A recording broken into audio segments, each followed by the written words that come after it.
Hi, my name's Jennifer, welcome back to my channel. This is my December wrap up. I'm not going to talk about any of the Christmas books that I read because Christmas is over, we don't need to talk about that anymore.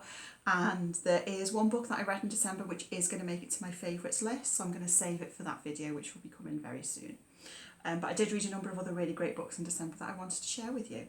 First of which is True Story by Kate Reid Petty. This is a book that I really enjoyed. So the centre of the novel is an alleged assault which is taking place on a college student named Alice and the two boys who have allegedly committed the crime.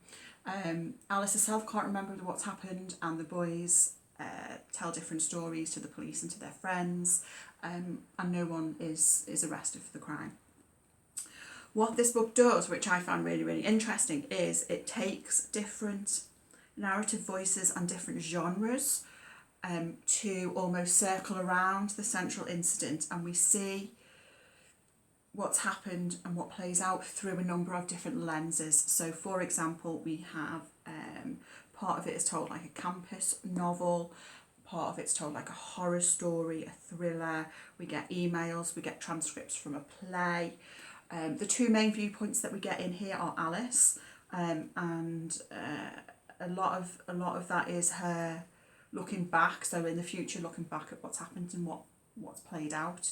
And the second viewpoint that we get is from Nick, who is a college student, but he's not one of the boys accused of the crime, and we get his view almost as a bit of an outsider, a bit of a bystander to what's happened.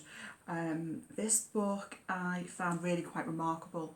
By the end of it, I loved it. I think it's doing something really interesting and quite unique, and particularly in terms of how it plays with genre and with the narrative voice to tell a story. This is really about, I guess, what is the truth and who gets to tell the stories that happen to us.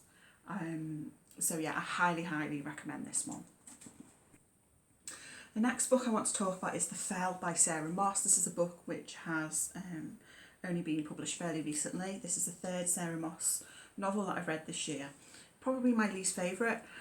So The Fell is set during the pandemic, and we follow our central character who is meant to be at home isolating, and she decides one day that she is just so fed up of being at home by herself that she's going to go for a walk. No one's going to know, no one will find out she's gone for a walk, that she's broken the rules. And of course what happens is she gets injured and she's missing, and then there's a hunt to find her. I thought that the reflections on the pandemic were quite interesting, but overall I didn't feel invested in the central story of this woman, and it fell a little bit flat for me, but I'd still be interested to read more Sarah Moss next year. Next up is a debut novel, Mrs. March by Virginia Feito. This is another book that was only published, I think, relatively recently. Our main character, Mrs. March, is married to Mr. March, who is a writer, and he has recently published a new novel. And one day Mrs. March overhears people talking about this new novel, and everyone seems to think that the main character in her husband's new novel is based on her, which she is hugely offended by, because this character is not someone she would see herself as being anything like.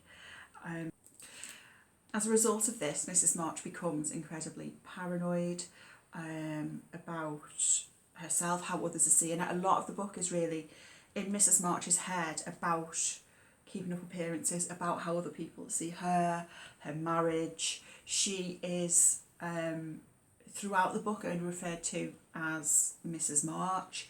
She is only really a character in relation to her relationship with her husband rather than in her own right. I enjoyed this book. I didn't love it, but I liked it, especially for a debut novel. I'd be very keen to see and to read what Virginia Feito publishes next.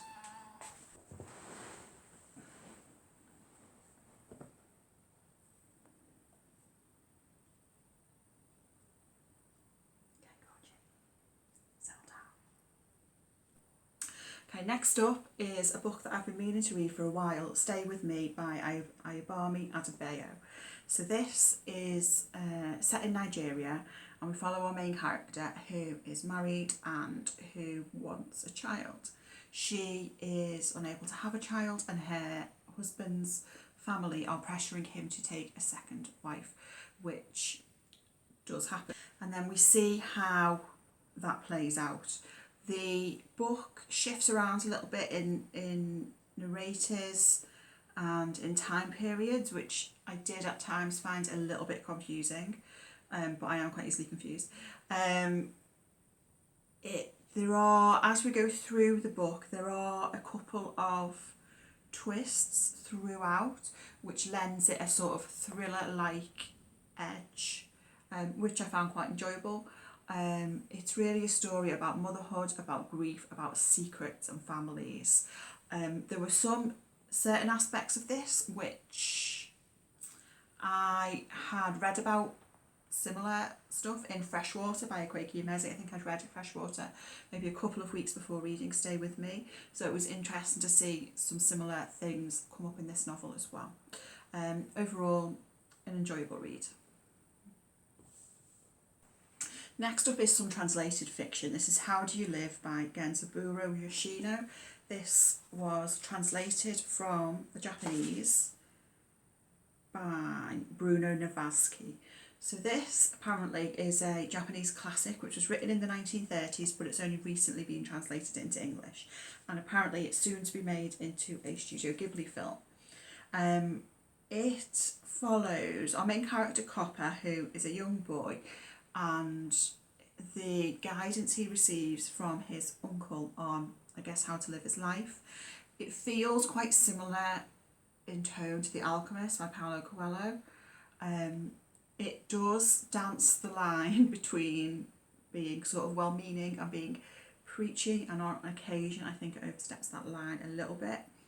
You can kind of tell that it was written a while ago, I think, because of, so in particular, how it talks about poverty in a kind of well-meaning way, but misses the mark somewhat, I would say.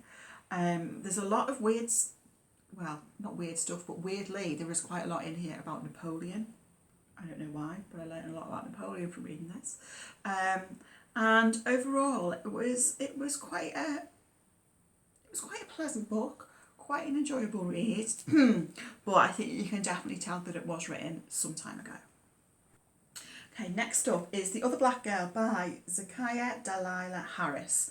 So this is a really interesting and quite a unique book. So we follow Nella, who works at a publishing agency, and she is the only black girl that works there until one day another black girl arrives, Hazel. So we see then what plays out in as Nella gets to know Hazel better. There's an assumption that they'll be best friends because of the two black girls working at the agency. There is a lot in this book which is the main thing I really liked about this book, around how organisations will try to do the tick box diversity thing, but without really getting it at all. There are a number of different narrative viewpoints and from different time periods in this book, which I found a little bit confusing, and I think you're not meant to understand who all these different narrators are and how they all fit together. That's part of what becomes apparent as you go through the story. I think I was probably a bit more confused than I should have been. But I liked how it played out. I liked the ending. I think it was doing something kind of fun, kind of unique, but with a real interesting message to it.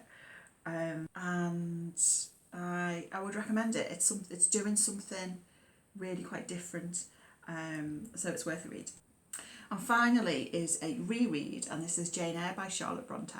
So this is a book that I read, I think, several times as a teenager, but I haven't read since then. So it was interesting to revisit it. I'm not going to tell you the story of Jane Eyre. I'm sure you know the story of Jane Eyre. But I enjoyed this on a reread. I think it's interesting to revisit a book. You know, having read it as a teenager, reading it again now. Mr. Rochester, I mean, he's an absolute, isn't he? He's awful. And even the other, there's another male character in the book who Jane is possibly maybe entering into a relationship with at one point. And he's awful as well. They're just awful. All the men in this book are horrible. But Jane herself is a great character, and how she stands up to people, although I kind of wanted to yell at her to just run away from them all, please. But it was really interesting to read. And I want to read quite soon, I need to order it from the library actually, Wide Sargasso Sea by Jean Rhys, which is the story or the imagined backstory of Mr. Rochester's first wife. I really want to read that, and it was interesting paying more attention as I reread this to the character of Mr. Rochester's first wife and how she is spoken about and treated, which is obviously clearly, you know, horrific.